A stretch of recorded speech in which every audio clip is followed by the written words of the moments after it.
Hello students, I am Shiv Prasad. Welcome in maths class.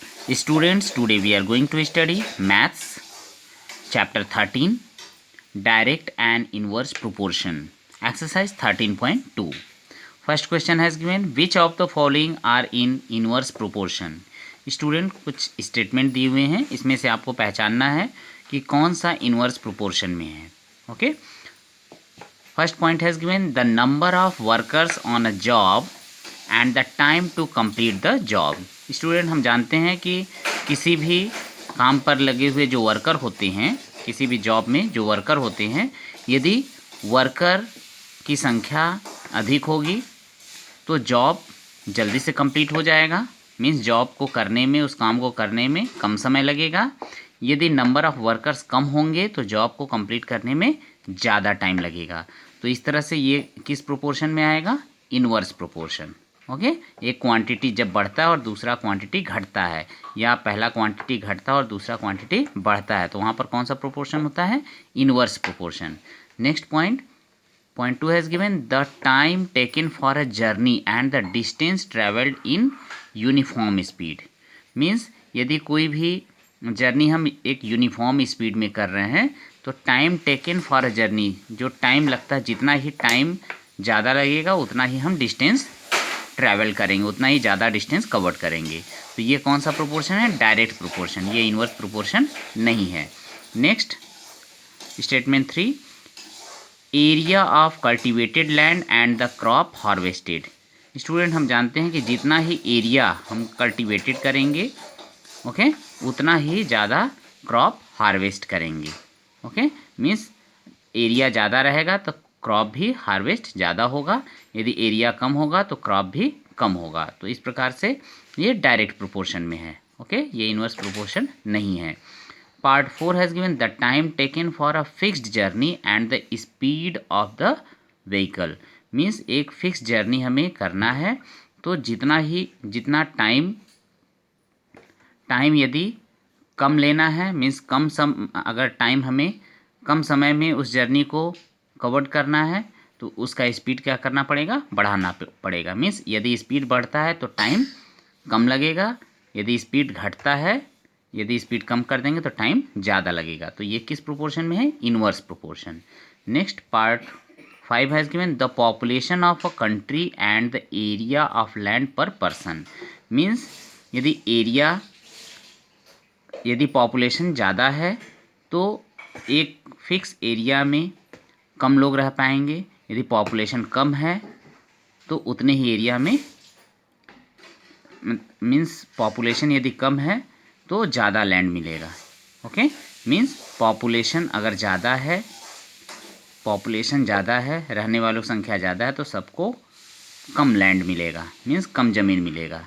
यदि population कम है तो उतने ही ज़मीन में, मीन्स ज़्यादा सबको ज़मीन मिलेगा. ओके, तो यहाँ पर हम देख सकते हैं कि पॉपुलेशन ज़्यादा होगा तो लैंड कम मिलेगा, पॉपुलेशन कम होगा तो लैंड ज़्यादा मिलेगा. तो इस प्रकार से यहाँ पर कौन सा प्रोपोर्शन है? Inverse proportion. Okay, now see the solution of question number first. Solution of question number first, part 1 inverse proportion, part 4 inverse proportion and part 5 inverse proportion.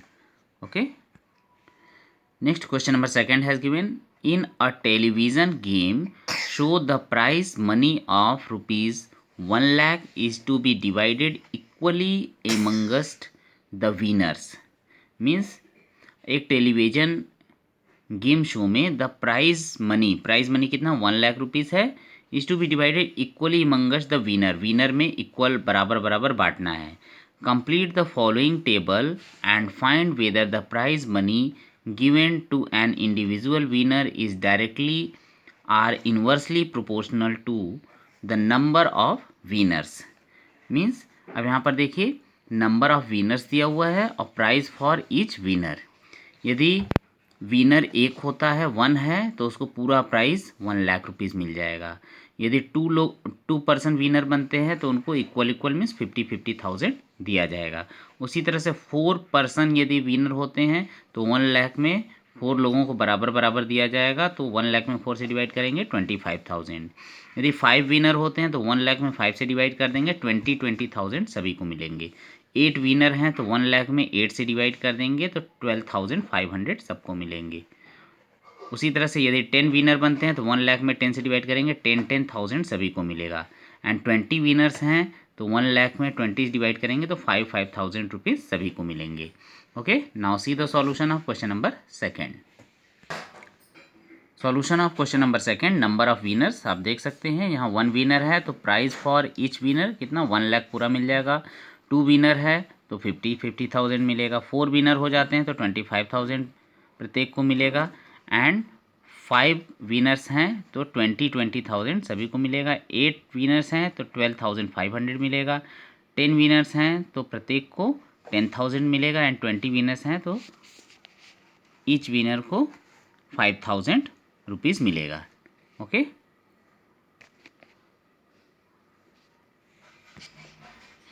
Next question, question number 3 has given Rahman is making a will using spokes.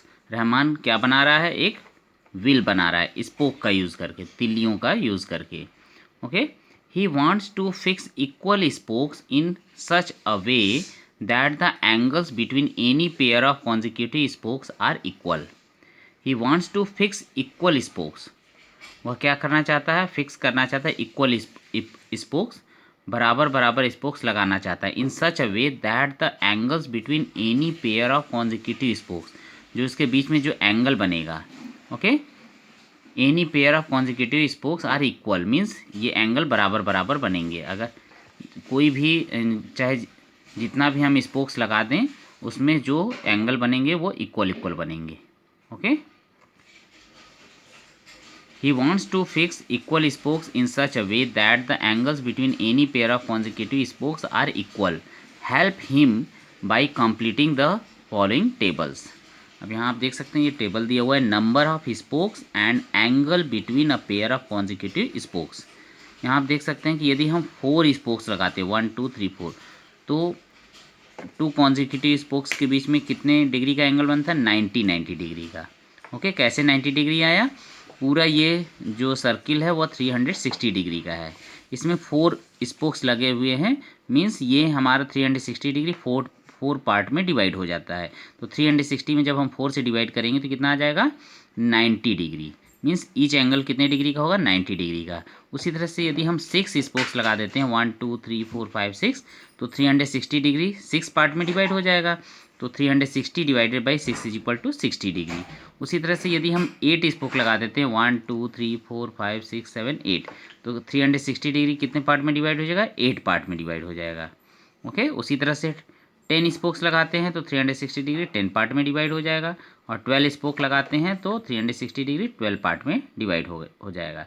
चलिए देखते हैं इस table को कैसे complete करना है। Okay, now see the solution of question number 3। Solution of question number 3, number of spoke angle between a pair of consecutive spokes. यदि 4 spokes हैं तो कितने डिग्री का एंगल बनता है, 2 कॉन्जिक्यूटिव स्पोक्स के बीच में 90 डिग्री का। ओके, 6 स्पोक्स हैं तो 360 में 6 से डिवाइड करेंगे 60 डिग्री आ जाएगा। ओके, 8 स्पोक्स हैं तो 360 में 8 से डिवाइड करेंगे 45 डिग्री आ जाएगा। 10 स्पोक्स हैं तो 360 में 10 से डिवाइड करेंगे 36 डिग्री। एंड 12 स्पोक्स हैं तो 360 डिग्री में 12 से डिवाइड करेंगे 30 डिग्री आ जाएगा। Okay, next question has given are the number of spokes and the angles formed between the pair of consecutive spokes in inverse proportion। यहाँ पर बताना है कि क्या number of spokes and the angle form between the pair of consecutive spokes और 2 consecutive spokes के बीच में जो एंगल बनते हैं इन इनवर्स प्रोपोर्शन, क्या ये इनवर्स प्रोपोर्शन में है। स्टूडेंट आप देख सकते हैं कि 2 स्पोक्स के बीच में जितना ही हम ज़्यादा स्पोक्स लगाते जाते हैं उतना ही एंगल हमारा कम बनता है। जैसे 4 स्पोक लगाया तो 90 डिग्री का बना। ओके, 6 स्पोक लगा दिया तो 60 डिग्री का। मीन्स नंबर ऑफ स्पोक्स बढ़ता है तो एंगल जो फॉर्म होता है वो उसका मेजरमेंट घटता चला जाता है। यहाँ 90 डिग्री का बना है, यहाँ 60 डिग्री का। ओके, फिर यहाँ 45 डिग्री का बन रहा है, तो नंबर ऑफ स्पोक्स बढ़ाएंगे तो एंगल घटता चला जाएगा। तो इस प्रकार से इसमें कौन सा प्रोपोर्शन है, inverse proportion. Okay, now see the solution of part 1 of question number 3। Yes, the number of spokes and the angles formed between the pair of consecutive spokes in inverse proportion. Okay. Yes, the number of spokes and the angles formed between the pair of consecutive spokes in inverse proportion. Okay. Next, part 2 has given calculate the angle between a pair of consecutive spokes on a wheel with 15 spoke. Calculate the angle. अब आपको angle calculate करना है। यदि किसी भी wheel में 15 spokes लगे हुए हैं तो उनके बीच में 2 कॉन्जिक्यूटिव स्पोक्स के बीच में कितने डिग्री का एंगल बनेगा। तो क्या करेंगे, 360 में 15 से डिवाइड कर देंगे। Okay, now see the solution of part 2। Solution of part 2 of question number 3। The angle between a pair of consecutive spokes on a wheel with 15 spokes is equal to 360 degree divided by 15 is equal to 24 degree. Okay. Next, part 3 has given how many spokes would be needed if the angle between a pair of consecutive spokes is 40 degree. How many spokes would be needed? Okay, कितने spoke की ज़रूरत पड़ेगी यदि 2 consecutive spokes के बीच में 40 degree का angle बनता है, तो कितने स्पोक्स लगेंगे। तो हम क्या करेंगे, पूरा जो सर्किल होता है वह 360 डिग्री का होता है, उसमें 40 डिग्री का एंगल बन रहा है। तो क्या करेंगे, 360 में 40 से डिवाइड कर देंगे तो कितना हो जाएगा, 49 जा 360, तो 9 स्पोक्स की आवश्यकता पड़ेगी। Okay, now see the solution of part 3 of question number 3। Solution of part 3 of question number 3. Number of spokes would be needed if the angle between a pair of consecutive spokes is 40 degree is equal to 360 degree divided by 40 degree is equal to 9 spokes. Okay.